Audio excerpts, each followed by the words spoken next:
Welcome to Coffee with the Sarlos. I'm Kelly. And I'm Karen. We are a mother-daughter duo of mediums, medical intuitives, psychics, and energy healers offering personal sessions to clients all over the world. And this is our podcast. Coffee with the Sarlos is a platform to share the remarkable experiences of our clients and the messages that are channeled for them from the spirit world. These stories will make you laugh, some will make you cry, and some are certain to be an absolute butt-kicking with love. Our intent for this podcast is to gently and kindly challenge your beliefs, grow your empathy, and help you find pieces of your own self in each one of these individual stories.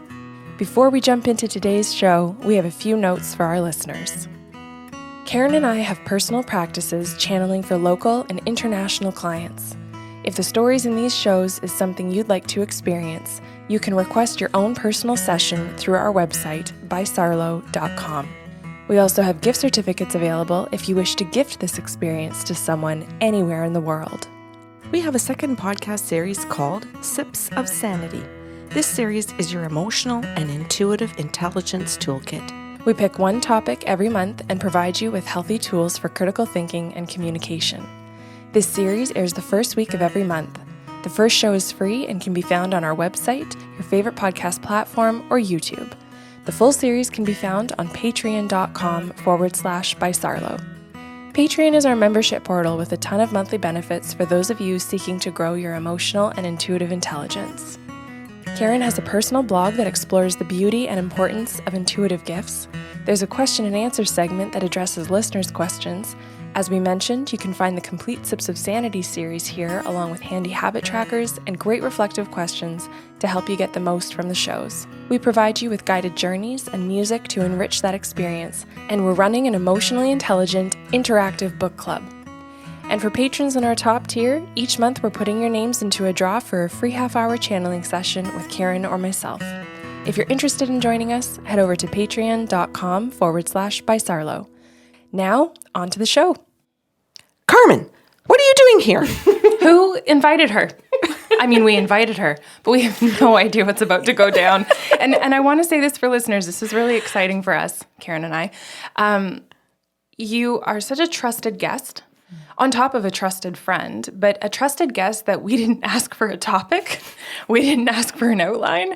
We asked for nothing and said, like, hey, do you want to come talk to us again? And you said yes. And we just want everybody to know who's listening to Coffee with the Sarlos that Carmen is doing a Sips of Sanity series with us for 5 shows.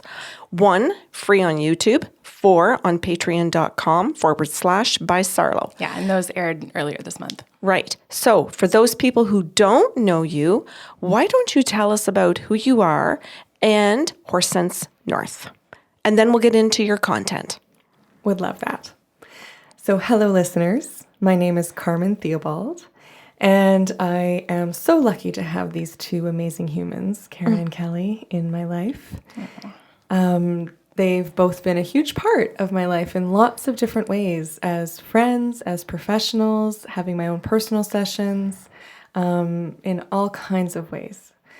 And this is important for me to be here today because I just have so many things that I love sharing with them as individual humans, and it's really neat to have this chance to share some of the updates about what's been going on with Horse Sense North on this platform, on this podcast. Mm-hmm. Oh, good. Yeah. Yay. And I've been on the podcast a few times before, so some of the things that I'm going to be sharing might be little follow-ups if you've listened to any of our shows before. But if not, I'm sure it'll be easy to follow along. I'll do my best to give a kind of bigger context. So part of that bigger context is that I'll share a bit about what Horse Sense North is and what I do. I wear a couple of different hats in my life as a professional. One of them is I'm a farrier. So I take care of horses' hooves. I've been looking after horses' feet for over 12 years. I travel from farm to farm all over Ontario, working with thousands of horses with all kinds of different personalities and backgrounds and needs. And they are truly my greatest teachers. I am grateful for each one of them, even when it's really hard. Sometimes my job is really intense and really hard. but they're always teaching me something really, really important. And I've woven in a lot of those learnings and mixed it with some of the education I've received with Linda Kohanov in Arizona. I'm an advanced Eponaquest instructor, which is basically meaning that I've done a lot of training to be able to work with horses and humans and kind of bridge some of the worlds, if you will, so that I can take some horse wisdom and horse medicine and put that into our human lives. So whether that's helping people develop their leadership skills, whether that's teams or organizations, or individuals wanting to really kind of bolster some of their leadership abilities and approach it with some horse sense, as I say. Or with our personal growth and self-care or healing work, whether, again, that's an individual or in a group setting. So really trying to give some horse sense to all parts of our human lives. And I think about horse sense as meaning connection, clarity, and courage. So really, how are we infusing our worlds with these gifts that the horses can teach us so well? Love it. Carmen, can I ask you about the North part of your business name? Because I don't know that I've actually ever asked you this. I understand the horse sense. Is this because we are North, or is this because, like North Star, you're giving direction kind of thing? I'd say both. Okay. Yeah, I really had that in mind and in my heart when I put the name together. Beautiful. I think there's a lot of gifts that the North can give us, and I feel incredibly privileged and lucky to live in the North as well, so it seems fitting. Beautiful. I was recently with someone who's from Iqaluit, and when I said down south, they thought I meant South America. And they went, "Oh, you mean Ontario?" And I went, "Right." And she went, "Yeah, you're not North." And I was like, "Oh, okay, perspective." Right. So I that's why I said, I thought, oh, because you're further south than we are actually. So I wasn't too sure there. But I love the compass that you've got in your logo, the directional feel. It makes total sense. Horse sense, Kelly? Yeah, I'm getting it. Love it. So before I jump in, I also want to thank you both for your trust. It's really fun, as you listeners heard. Karen and Kelly have no idea what I'm about to be chatting with you all about. So that's a big deal for me as well, that you're willing to open that door. And I really do want to be here to share some of the amazing things that have been happening and some updates about our horse herd to let you all know about our growing family and some of the learnings that I've had through that process. Lovely. Yeah. I think this is probably a really great time then to tell people, if you need to hit the pause button and go back and listen to Carmen's shows in Coffee with the Sarlos, get it done. It's so good. They're heartwarming, a little heart-wrenching, so be prepared with your Kleenex. But these updates will be far more meaningful to you if you haven't heard them yet. Yeah. And if you don't want to have a lot of homework, I'll do my best to make this one as accessible and digestible as possible as a standalone. Perfect. Okay.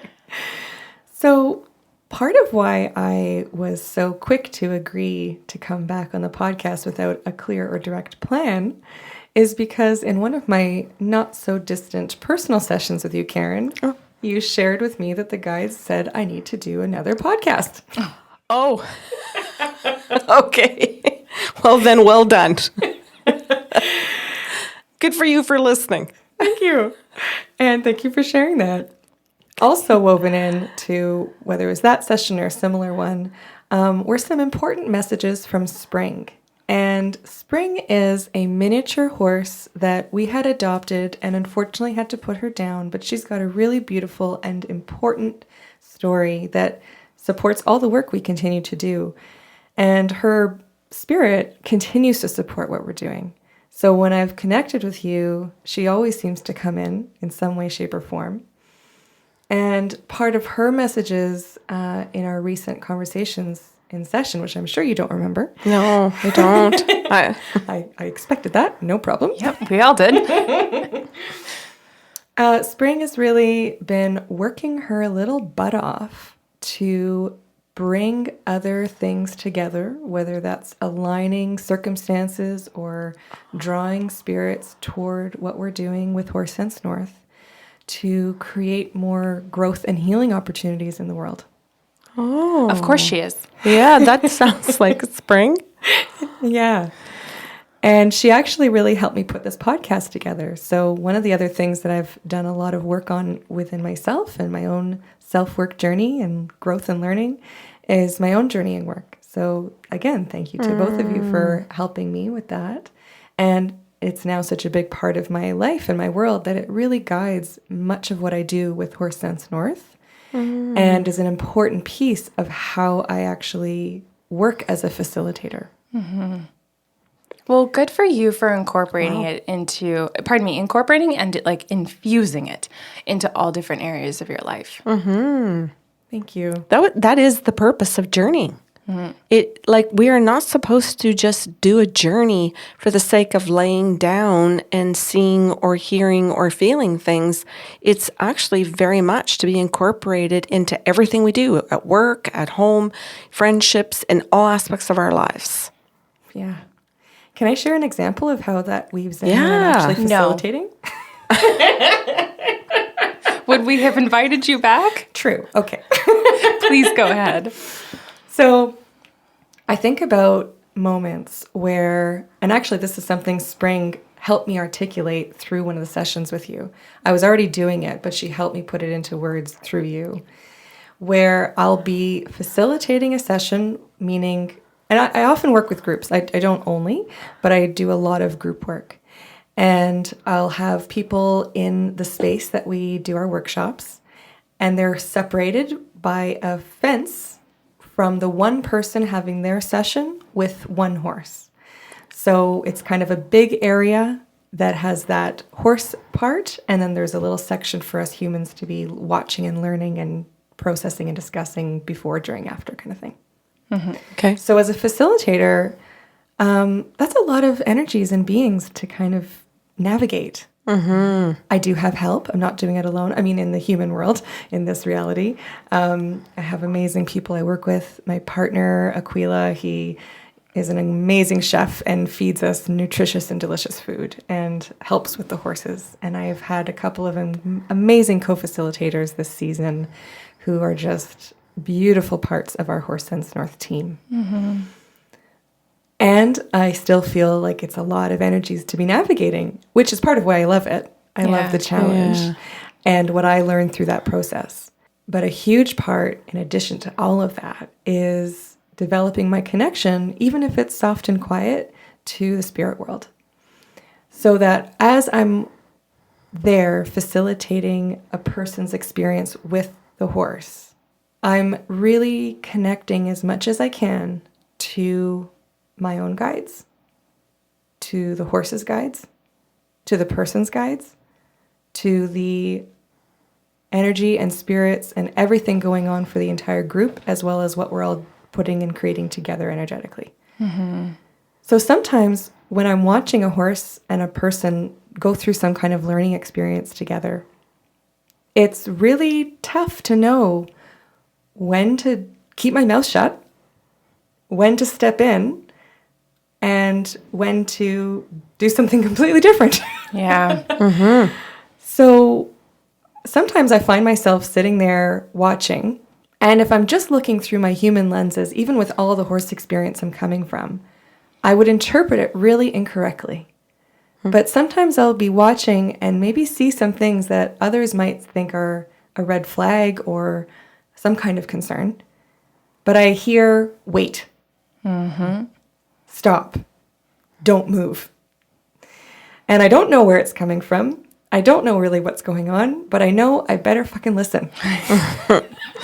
Yes, you're reflecting our lives back to us. Yes, you are. So kudos again. You speak our language. Right. Which is why I'm so grateful to have both of you in my life, because I know how important that piece is. All of those pieces are to really providing the best experiences possible so people can get the most growth, healing, learning, transformation through these experiences.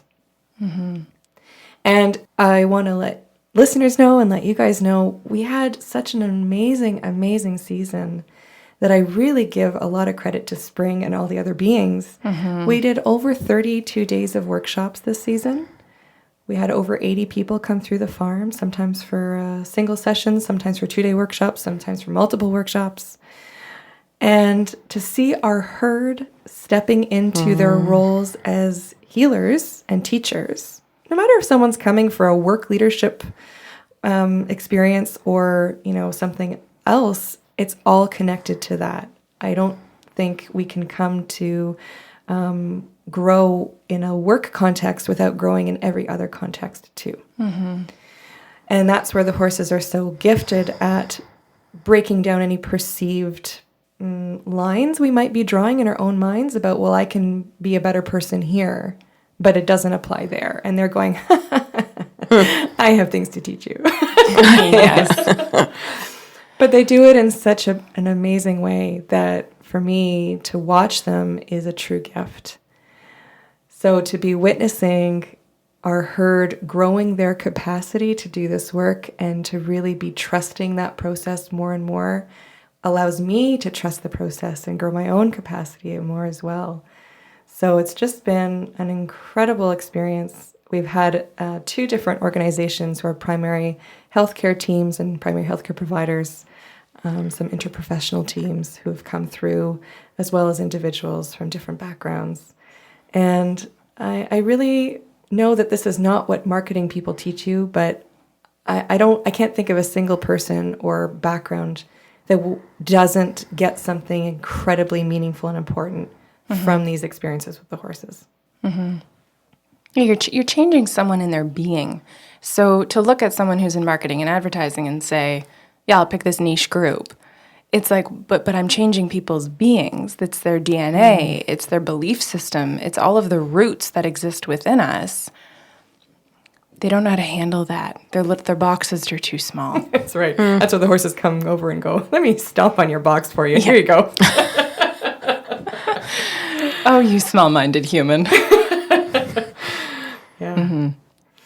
So as spring and other parts of my awareness continue to grow, and I'll say spring grows, but really it's my awareness of her grows, I've been doing my best to stay open to all the different opportunities and things that life is throwing my way that are really also stretching me and stretching my own, capacity of what I can handle.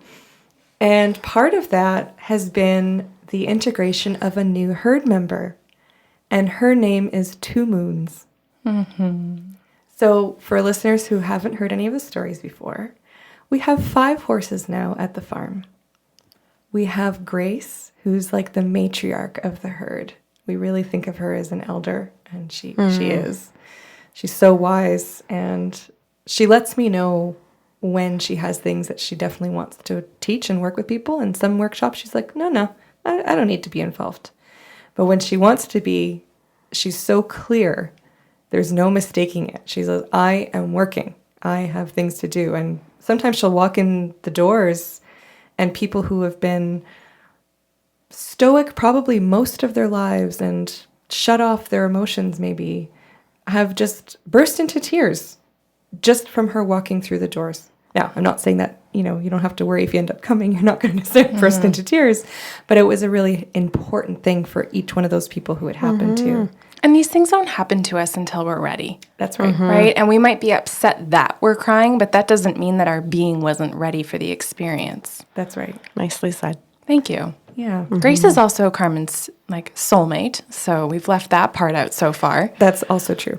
Yeah. Yeah, Grace is, she's my horse heart, my heart horse, however you want to put it. Mm-hmm. She is an extension of my heart, and I feel like I'm that of hers. It's a love affair. Mm-hmm. And any animal lover understands this, or anyone, I should say, who is fortunate enough to have found their soulmate in this lifetime. Mm. And I mean the real, true essence of what a soulmate is, knows what you're talking about. Yeah. So I'm sharing those pieces. I'm touching Karen right now. Sweet. Yeah. Mm-hmm. So beautiful to witness in others. Yeah, and I think really beautiful to see. Sometimes it's partners, sometimes it's siblings, sometimes it's our pets, all shapes and forms. That's right. Mm-hmm. So sharing that piece about Grace, just to really exemplify what a powerful mover of energy she is. And she does that not only with the humans, but the horses. So she really is the matriarch of the whole herd, whether she's on this side of the fence or the other. The other members of the herd, there's Atticus, who is very fiery and spirited, and he does very important work with people over the fence. Okay. He doesn't work with people usually unless they have a lot of experience. But he volunteers every time, so... I love it. I tell him they're just not quite ready for you yet, but one day.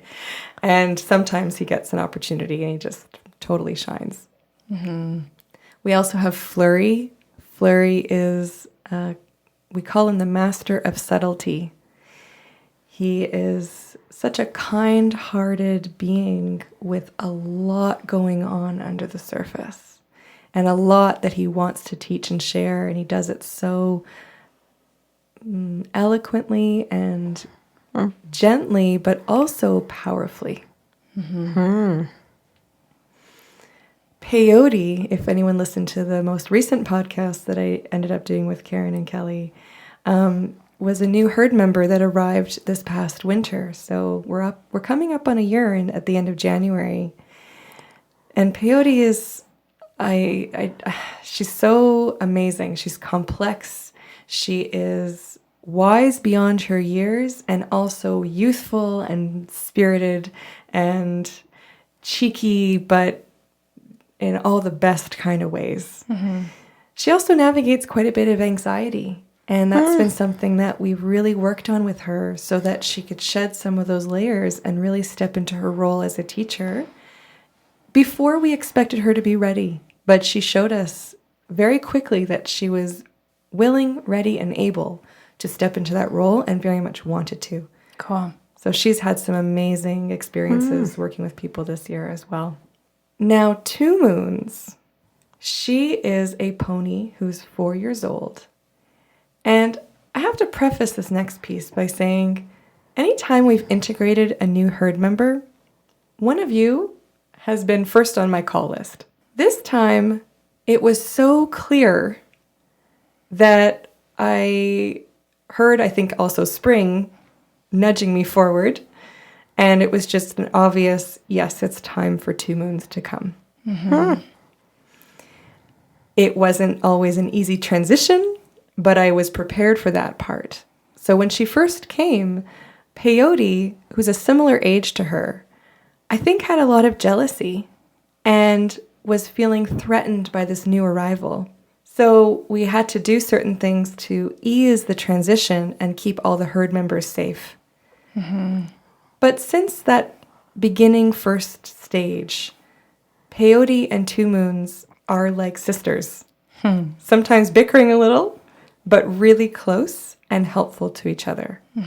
Grace really acting as the grandmother, able to take a step back where Peyote tries to teach Two Moons. Two Moons does her own thing. And Grace will step in when it's absolutely necessary. Cool.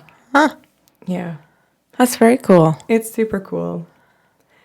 I want to share more about Two Moons, and this was really my full intention of coming today, and what I really want to be communicating is a little bit more of her story, because I think she's just got so much to share.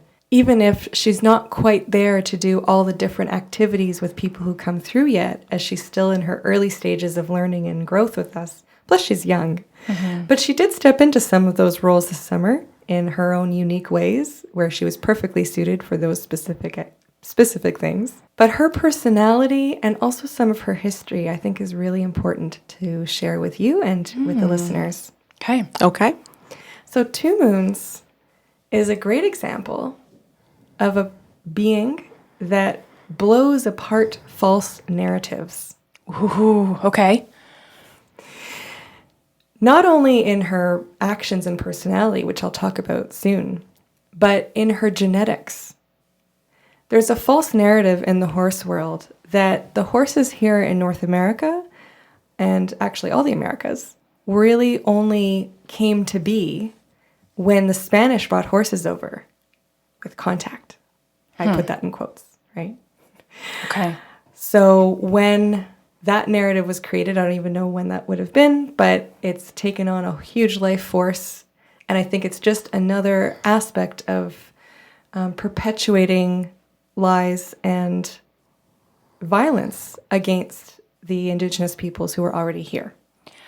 Interesting. Can we time out for a second? Yes. Okay, so my question, because this is all very brand new to me, and I also suck at geography, so could we just be kind to Kelly here? Of course. Thank you.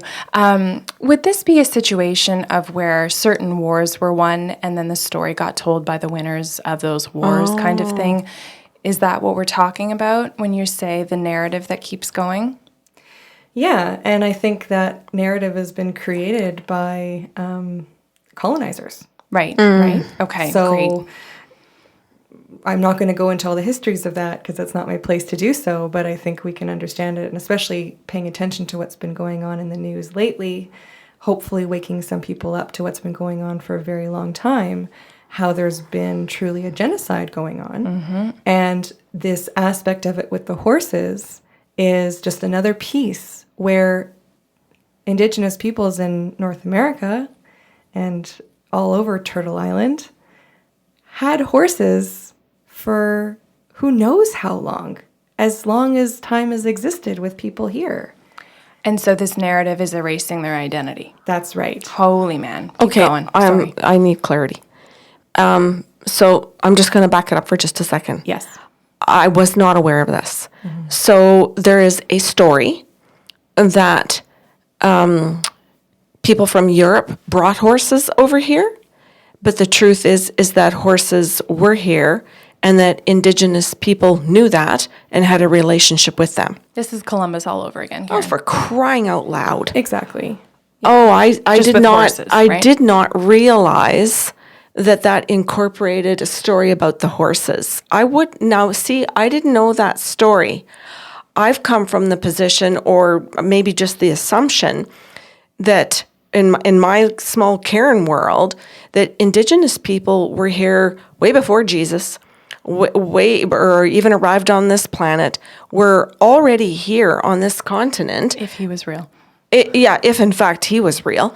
And there's another story, but anyway, so I thought Indigenous people were already here, already knew the land, already had horses, were familiar, not just familiar with, they live in connection with all of that. So to hear this in this podcast is a little bit off-putting for me, because, and it angers me, because it's like, who the hell would have believed that story? It doesn't even make sense.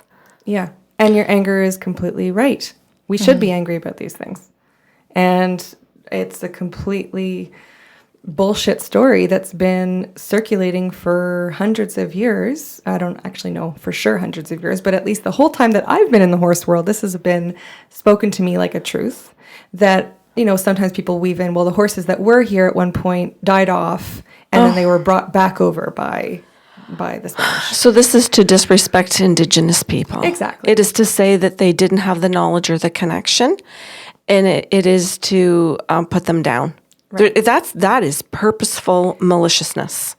And an actual genocide against the horses that were part of their communities, because many of the horses that were part of different communities, and I'll speak specifically about Ojibwe spirit horses, which is what Two Moons is, were rounded up and slaughtered. They were put to work because they're incredibly hardworking, but and strong, and all kinds of amazing qualities to them.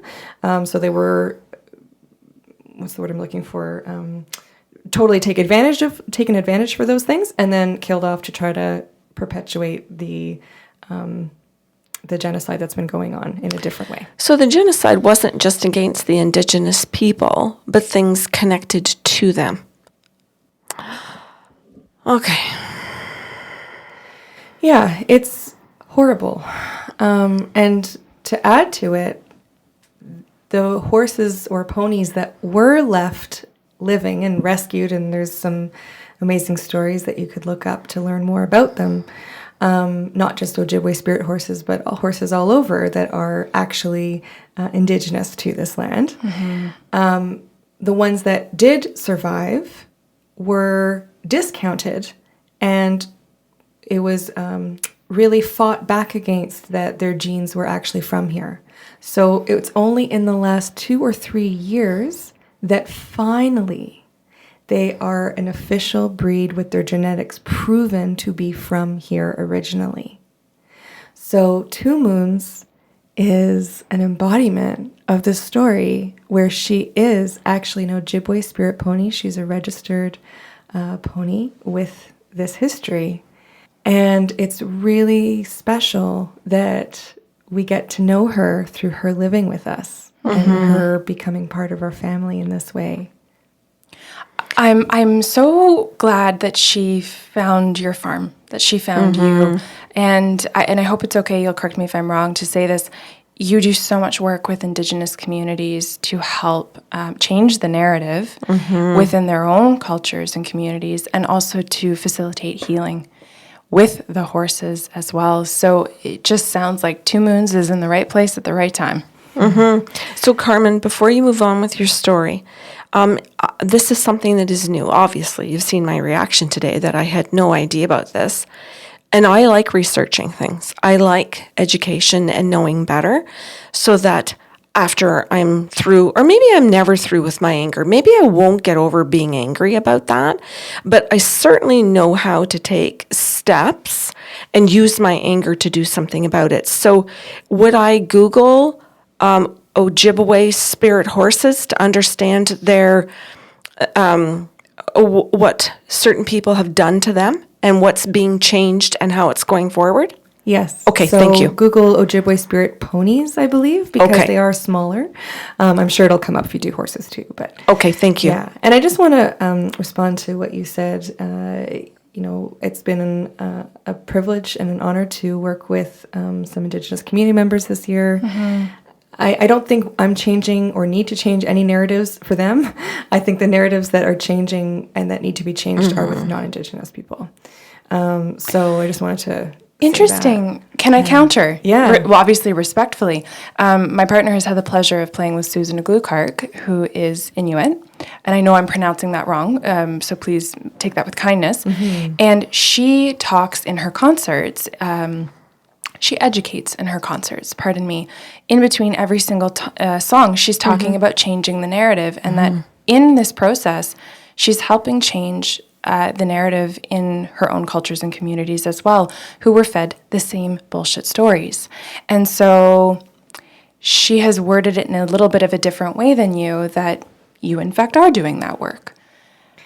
Yeah, I really respect the need for that within the community if that's what people are choosing to do, and that's part of their own healing work if it's necessary for those individuals.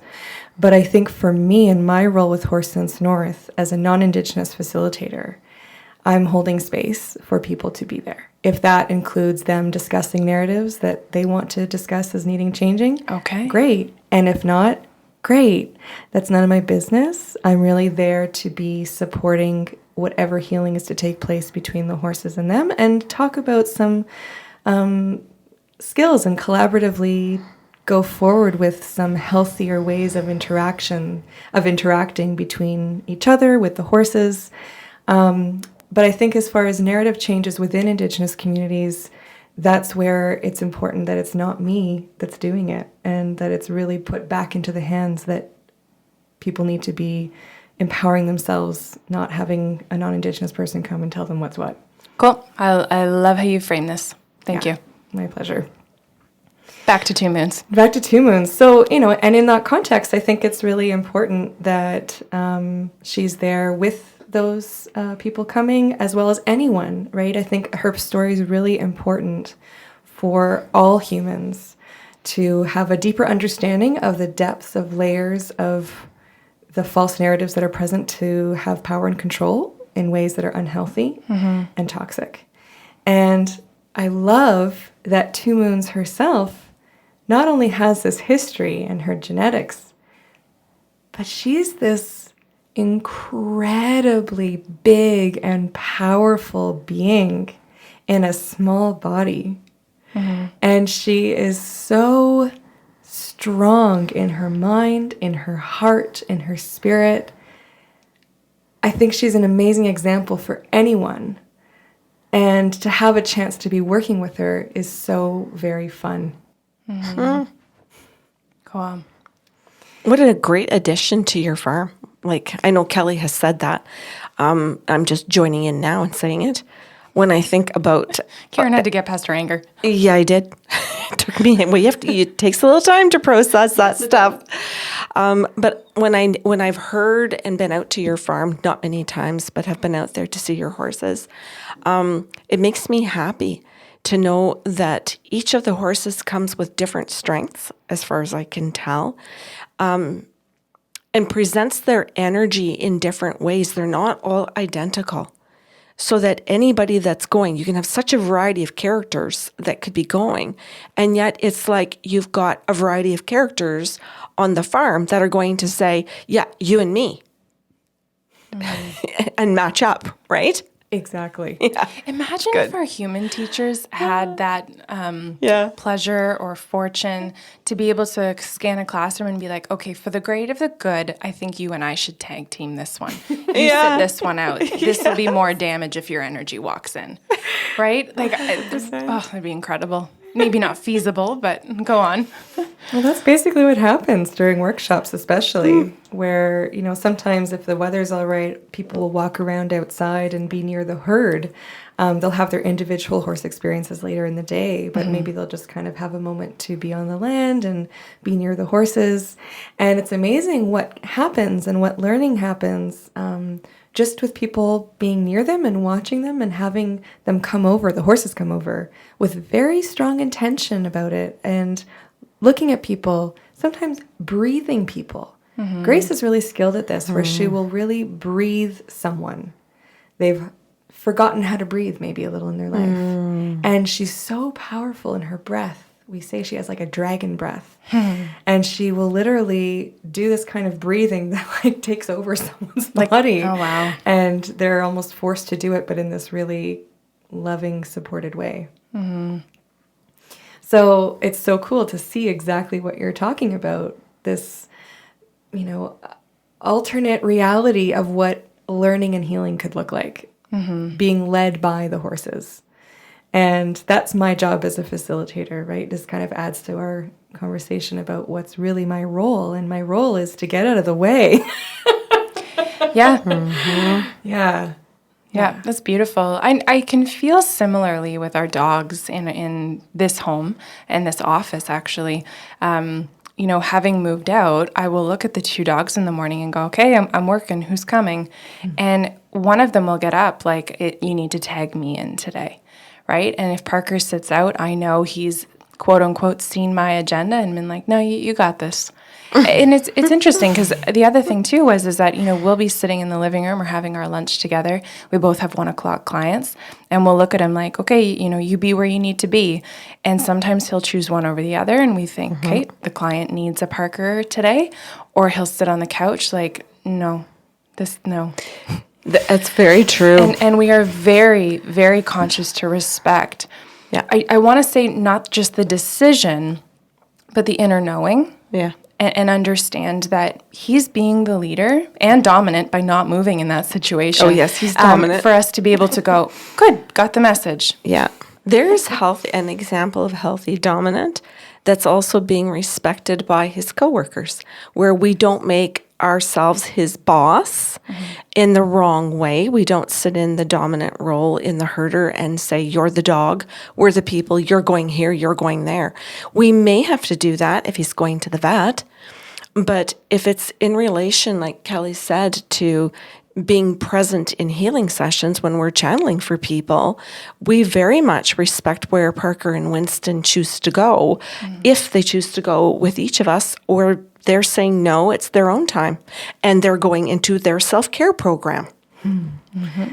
I love those examples. And for listeners, we're referencing some of the 5 roles of a master herder originally created by Linda Kohonov. But I've done some really fun things with those rules, with Linda's permission, to transform them into the 5 rules of self-care, which is the program Karen just referred to. It's an online automated course that I recently launched. We're so proud of you. Thank you. Yes. Plug away. Okay, sure. I'll take the opportunity. Thank you. So for anyone interested, these 5 roles originally were created about 5 roles of masterful leadership, if you will. But I've transformed them to kind of have a mirror version. So the 5 roles of self-care, more like how do we lead ourselves to wellness? So how do we learn these 5 roles to become masterful leaders for ourselves? And this 5-week course is broken out into, the kind of heart of it. So you get the strengths and challenges of the roles. We all have all 5 of these roles within us. And so you get a really deep understanding of the strengths and challenges associated to each role. We see more of the challenges when we're not using enough of one role or overusing another. So when we're learning to use these roles in balance, that's where we really get the beautiful strengths of the roles coming through in all kinds of ways. And then each modules, which is each week, there's a variety of activities, visualizations. There's a wellness plan that's rooted in the roles to kind of give that balanced approach to leading ourselves to wellness. But all of it's set up so that you can kind of pick and choose what's right for you. So if you don't have a lot of time, you can have like a 45-minute commitment weekly, which is less than your favorite Netflix show. So I tried my best to do it with the busy person in mind, as I can really relate, but also knowing that everyone has different things that are going to connect. So I tried to give it a lot of variety. And I'm so grateful that you let me have a little spot to talk about it. And beautiful visuals for people who love pen to paper, like all 3 of us sitting here. There's printouts. There's you can create digital stuff if you want to do it that way as well. But it's really nice because all of the lessons or learnings that you're going to get out of the course, you can create that visual reminder for yourself to come back to these things, even when the module is done or the 5 weeks are done. Thank you. And we will post a link in the descriptor of the show so that people can find that if you're interested. Very cool. And also, Karen and Kelly were referencing the roles because we recently put out a Sips of Sanity together. Yes, we did. Yeah, and I love that kind of other use of the 5 roles as well, or just maybe a deeper dive into the how do we look at these 5 roles in the context of co-regulation and de-escalation. And actually, this is a perfect segue to continue some story about 2 moons, because this was incredibly important as I worked with her, as well as really any horse. But with her, it's kind of neat because this dominant role in particular. So the dominant role is our kind of pushing power, divisive power. It's this direct and protect energy. And many of us are not comfortable utilizing this role for understandable reasons. We've had it used terribly with us. We've seen it used badly so many times. It can be really easy to just go, I don't want to touch it at all. However, as you might learn if you dive into the Sips of Sanity or into the 5 Rules of Self-Care course, which is called Beyond Self-Care Transformational Program. Thought I'd put that in there. If you dive into that Beyond Self-Care course or whatever version of this you end up checking out, you'll see how the dominant is such a key player to help us use the other roles in a healthy, balanced way. So this is our ability to say no. This is our ability to set healthy boundaries, to be assertive in a balanced way. We can still be very clear and assertive, but still approach that situation with heart and with awareness. So you don't have to bully. That's right. Exactly. Or self-destruct. Right. Or avoid. We could go on and on, right? Bingo. Yeah. Yeah. So this was a really, really, really important piece of how my work with 2 moons has been able to progress. When she first arrived, she's all those wonderful things I described earlier. And she expressed some of her insecurities through a pushiness, being kind of nibbly and bitey, and not being necessarily so trustworthy without keeping an eye on her. And now She's very soft and gentle and kind, still very engaged and spirited. She hasn't deadened out, but she's really transformed in many ways. That's what safety does. That's right. And to get her to that point, to create that safety for her, not only me, but all those who handle her on a regular basis, especially my husband, it's mostly him and I, we both had to be incredibly consistent with our boundary setting, with how we were being assertive with her, so that it was not giving her anything to really hold a grudge about. It just made sense. It was fair. And right away back to being able to connect, and even connecting through the boundary setting and the assertiveness. So it's so amazing to see how that transforms any horse. I've had this happen many times, but with her, it just feels extra special. Her being so young and coming from this incredibly empowered place within herself, and yet still a being that has some anxieties. So I think it's important as us humans to remember that whether we're interacting with a horse or a dog or cat or another person, when we're facing that kind of pushiness or that fight response, if you will, in others, that it really is coming from a place of searching for safety, whether people are conscious of that or not. I was going to say, not to be dismissive, but you're just talking about good parenting. Good leadership in government, good leadership in school systems, work systems. I mean, we spent the whole week in Sips of Sanity talking about in all of the different aspects of the lesson that you're talking about that can be applied in every single kind of a relationship. Yeah. What's been so fun with 2 Moons is seeing her progression with us, and now seeing how she's been able to step into some of a teaching role, utilizing that amazing strength and her pushiness, but in a contained way so that she feels safe in those activities. But she's also not going to just give it to you because. So she's a really great teacher with new people, whether they're new to horses or not, but just new to her, especially because she's so cute. And little. And you think like, oh, this is so much fun. And it is fun if you're willing to meet her where she's at and actually access our inner power. But if it's hard to do that for us, it's going to be a little bit of a challenging experience. So she's a really great teacher for those kinds of activities right off the bat. And I can see how much she just loves it. One day, she got a little bit too pushy. And so I ended up just doing a little demonstration with her. It was still a very nice experience for her and I, because I knew a little bit more what to do. I have a lot of body memory with it, and I don't get intimidated. So it was fine to meet her where she was at that day. But I knew it wasn't going to be okay for participants to work with her. So we invited her just for the demo that day. But she knew that she blew it. She was leaving the arena and putting the brakes on every couple of steps, going, wait, no, I'll do better. I can do it differently. And then as she's heading back to the barn, she's still stopping in the parking lot, looking back. Which, okay, can I go? Like, it, to me, signifies a very cute, but a very realistic tantrum. Yeah. Right? That a lot of us throw, especially in our younger years, where it might look that we're fighting or we're railing against something, but the tantrum is really that expression of disappointment, either with ourselves, the situation, the outcome, and feeling like, oh no, now I don't have a second chance. I'm being escorted to my room.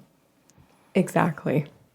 Yeah. Or the corner, or the doghouse, or whatever it is that you need to, figuratively or literally. Or I missed that opportunity, and I'm going to regret that in my life. Remorse is a good teacher. I like, and I'm saying that not as a punishment to her. I'm saying that if we literally sit in our remorse, if 2 Moons feels remorseful, if she totally, because it means we have to own it, so she has to sit there and own it. I'm walking back here, not because they don't love me, not because I'm not safe, not because they didn't know how to set boundaries and be good, healthy human beings, but because I wasn't being the best version of me. And so now I am remorseful about it. And when I am given another opportunity, I will earn their respect back. And that is a healthy process for growth. So she, like you said, she's really literally illustrating that, yeah, you could mess something up, but when somebody is healthy, they will give you a way back to them. But you need patience. The temper tantrum is just temporary. Exactly. And that's exactly what happened the following week, because the next week there was another opportunity for her to step into that role. And boy, did she bring her A game. There you go. Yeah, growth. See, and there's your healthy remorse, that she takes the lesson from it and says, I don't want to feel that again. I want to avoid that feeling. It requires that I behave this way or do other things that are actually healthy. And that's how you get someone to behave in a healthy way without having to criticize, diminish their value, shame them, or try to take them down in their esteem. Not once did I hear that you or your staff or Aquila shamed her. Not once, Carmen. So you allow her to walk away in remorse, not shame. And when we do that, when we do not shame the person, they can walk back to us being fully capable now to show up. When we shame them, it is far harder for them to come back without the shame and try in our presence to earn back the place they want. That was so beautifully put. Thank you. I've had the walk of shame. And then I've had the beautiful opportunity to have the walk of remorse. And I know the difference between the two walks and what they mean to your soul.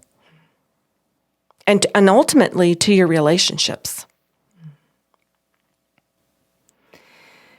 And these skills that we're talking about that I think help us navigate that within ourselves, so that we can actually do the walk of remorse instead of shame, even if people around us are not shaming us at all. Sometimes we do that to ourselves terribly. Or, I think connected, not even or, just and, when we're developing our skill set to step into a healthy version of the dominant role, where it's really in balance, where we're really using it to actually enhance connection, to enhance safety, to enhance relationship. These are the skills that I love collaborating with others the most. These are the skills that I love exploring the most with the help of the horses. I think there's something really important about embodying this kind of learning. We can talk about it all day long, but until we actually embody it in some way, it's not going to stick. It's actually like going to the gym and strengthening our physical muscles for these kinds of skill sets.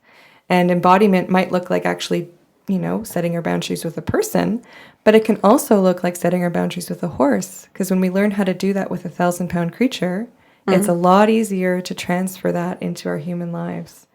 So it just gives me so much joy to see the progression of our herd, to strengthen my own muscles with them, and then to offer a protected space for others to go to that kind of emotional strength training gym. Cool. I was going to say, Carmen, that I know some humans that could give that 1,000-pound horse a run for their money. In terms of how they would challenge another person to their growth and to their lessons and learning. But I take your point. And I think that's where the horses are so amazing at teaching us this too. I understand it's not for every single person. If you really don't want to do it, then it's not good to force you to be with a horse. But for anyone who has some kind of inkling, I think this is where it's really fun, because there's also that driving goal of like wanting the horse to like you. Oh. Wanting to have this experience where the horse connects with you for real. And the horse exercises I do, the horses are always at liberty. So if they don't want to be near you, they're not going to be. And they're really acting as these honest mirrors. A wonderful woman named Jane Middleton-Moss, I've heard her say that, where, horses are these honest mirrors. So if we're showing up ready to give that 1,000-pound horse a piece of our mind, they're going to show up with an equally important lesson for us, especially when we're working with partners. horse partners who have done a lot of their healing and growth. I'm not talking about horses that have just come from traumatic experiences and are in that fawning response to seek safety, like a people-pleasing thing, or they're shut down, or they're just kind of dead to the world. Those are not good partners for this work. There's a lot of different kinds of work like this that's out there, and sometimes I think horses are used more as tools instead of actual healthy partners. But when we can find partnerships with horses that have really come into themselves, really feel empowered in all aspects of their lives, then not only do they want to do this work, most of the time, not every horse, but most of them, now we get some really important lessons with them because they're not going to take our bullshit. That's good. So all that to circle back around to how important I think our self-work is, how important I think our self-care and learning and growth and healing is. Part of why I love spending time with both of you so much, not only as your amazing professional selves, but as friends who so clearly do your own work. It makes it such a joy to spend time with you for that reason. Thank you. Thank you. It means a lot. Yeah, it does. I think we're on the same page in that our purpose clearly is to encourage people and provide people with tons of resources, not just our own opinion on things, but other people's opinion as to what self-work looks like. Because it's so broad, eh, Carmen? Like there's just so many aspects of it. And I know that some people still think, and there's nothing wrong with getting your nails done and doing your hair. Those things are good self-care things to do. But they stop at that and think that is their self-work. That is it. And there's so much more to be had. So thank you for sharing about two moons and spring and grace and flurry and peyote. Have I got them all?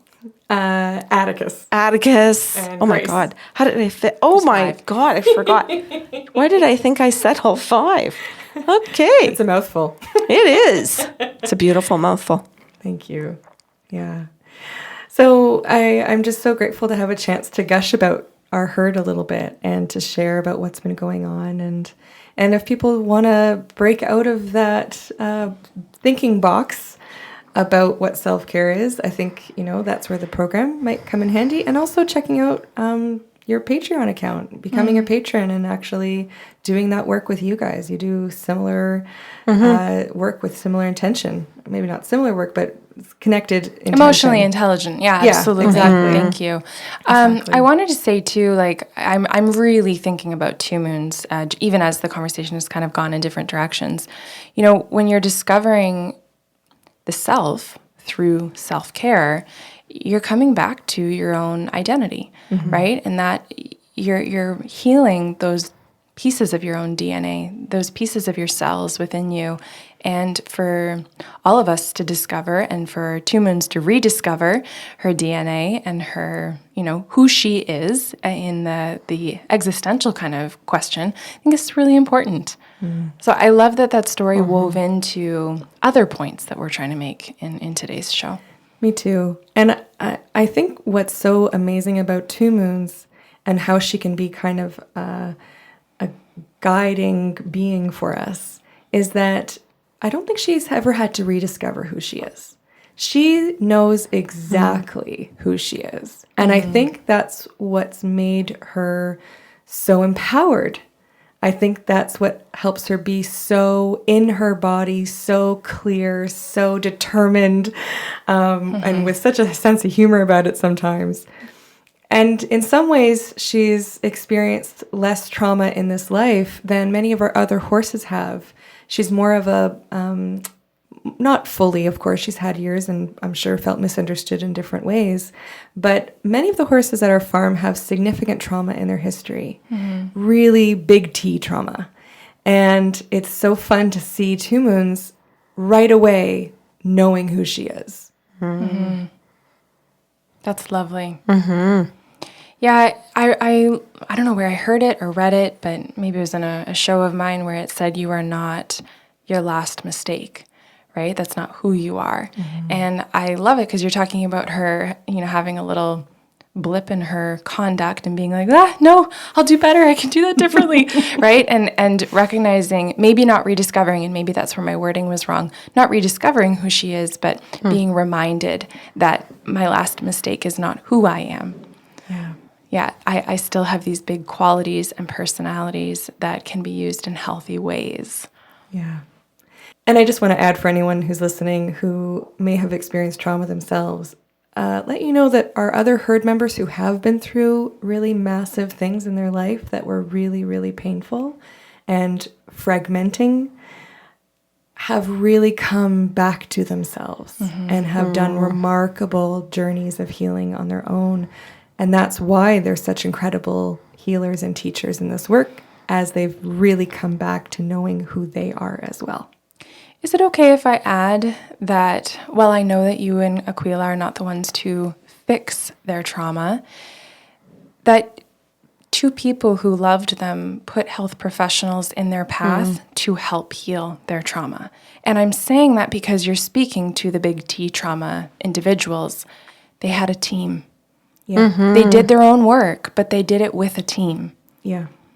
Did it with a team and consistency in every area, where Aquila and I, between visits with their chiropractor or vet or whoever it was, or with either of you as part of their professional team. Thank you. Yeah, for sure. That Aquila and I, every single day and every moment of interaction with them, we are doing our best to interact with them in healthy ways. Oh, this is where, when you go to the chiropractor or you go to the doctor or the physio and they give you the stretches to do, or they tell you to sit and pull your shoulders back and tuck your chin in, and as you're doing your podcast, you pop back from the mic and you remember, oh, shoulders back, chin tucked in. Yes, I must remember to do those, versus I'm not going to do them, even though the professional and the knowledge is there. I can if I choose to. I know that, but I don't do it. You're talking about Carmen and Aquila? Yeah. I'm also saying for people listening how important it is for them to learn about what she's saying and not be the people that get the knowledge, know how to do this, and then don't do it. Yeah. It's going back to what all three of us always talk about. It's doing the dirty work. Exactly. Thank you. Just a huge thank you for physically being here in person. We know that that is a big ask of people in this day and age and this climate. So to choose to be here is a compliment and an honor. It certainly is. We know you traveled to come here as well to be able to do the podcast in person. So thank you. It's a pleasure. Happy Saturday, everyone.